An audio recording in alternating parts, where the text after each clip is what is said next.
I'm Simon Ditchburn. I'm the Managing Director of the Tudor Group of Companies, and this is theCUBE.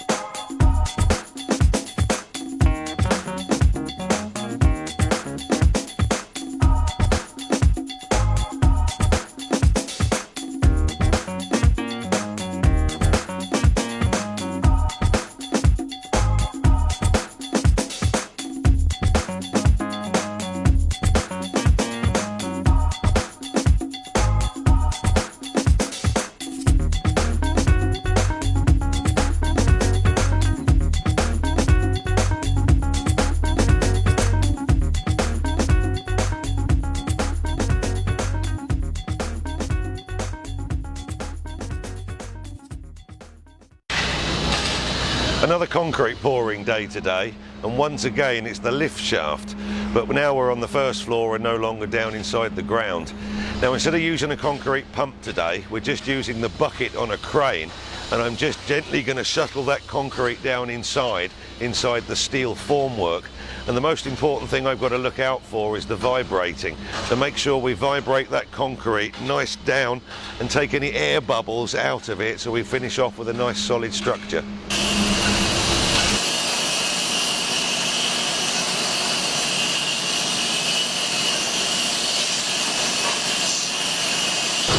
In about 2 days' time, once we've stripped the steel formwork away from the lift, this will be your end result. It's a 15 centimetre thick solid concrete wall, reinforced with 12 and 16mm steel. And the reason why we're building these so thick on both the staircase and the lift is basically this has to do the job of a column. It's actually going to be a supporting wall. Another area we'll be concreting today will be the footings of the retaining wall that you can see here behind me. These are the starts of the columns that will be coming out of those footings to make that retaining wall. Now, you'll notice that the top side of the condo here is actually below ground. So we'll build a wall to hold back the earth, which I will build up to nearly 3 meters high, actually level with the roadside. Now, by doing that, it gives me the advantage of doubling the size of the road in that area and giving me much more comfortable parking space.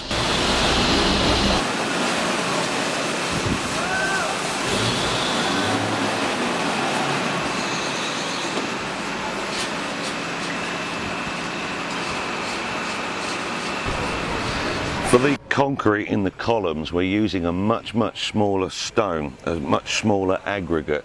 Now, I've got two very good reasons for doing this. One is I need to make sure that the smaller aggregate will actually go between all of the reinforcing steel. I need to make sure that I do that when we vibrate it, all of these stones settle down together and we don't have any air gaps in the middle. It wouldn't be anything worse than using a larger stone. It gets trapped before it can go between the steel, and then you'd have air pockets all over the place. It would make a very weak column.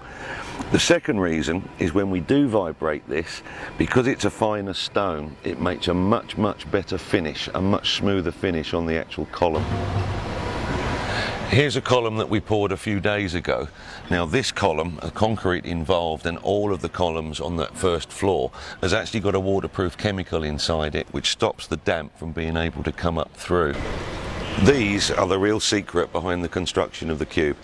My finished wall panels that are all done in a factory behind the scenes.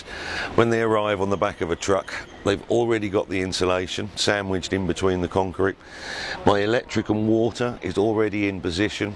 All we have to do is just crane them where they need to go. Right, here we go with a small example of the wall panels actually going into place, and believe it or not, we can build the entire first floor here, all of the lobby, all of the entranceway, in just a single day. It's the future of construction, and it's absolutely amazing, and it's so simple, it's unbelievable. It comes off the back of a truck, it gets stored to one side until we're ready, and then the crane lifts the entire wall and just puts it down in position. Now, the final fixing is done with welding, and we support it into an upright position with props at the front and at the back. Incredible. It's the real future of the construction. Well, the next time round we're going to take you into the factory. We're going to take you behind the scenes. We're going to show you how that is all put together, from the insulation right the way through to the electric and the water, right down to that finished panel that gets delivered here on site. So we'll see you next time.